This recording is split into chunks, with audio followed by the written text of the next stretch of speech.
ভুলে কারো গীবত করে ফেললে করণীয় কি? আপনি যদি কারোর গীবত করে ফেলেন, কারোর পেছনে সমালোচনা করে ফেলেন, এটা অন্যায়, বান্দার হক নষ্ট করলেন, তাহলে কি করবেন? এই গীবতের কাফফারা বা ক্ষতিপূরণ হিসাবে আপনি 4টি কাজ করবেন।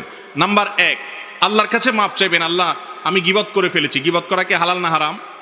একটু আগে আপনারা গীবত সম্পর্কে আলোচনা শুনছেন, ওয়াজ শুনেছেন। গীবত করা কিরকম হারাম? আপন ভাই মারা গেলে তার গোশত কামড়ে খাওয়া, রান্না করে খাওয়া, তার গোশত খাওয়াটা যেরকম অপরাধ, গীবতটা সেই রকম অপরাধ। কত ডেঞ্জারাস অপরাধ চিন্তা করেন। এই রকম অপরাধ আপনি করে ফেলেছেন। এটা যখনই আপনি আঁচ করবেন যে আমি এত গীবত করে ফেলেছি, সাথে সাথে আল্লাহর কাছে 1 নম্বর কাজ হলো মাপ চাইবেন। কি চাইবেন?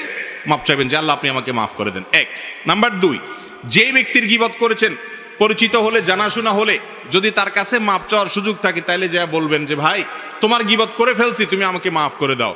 আর যদি মাপ চাইতে গেলে বরং আরো ভেজাল বাড়ে, বলে যে কি সর্বনাশ, কি গীবত করছো আমার বলো।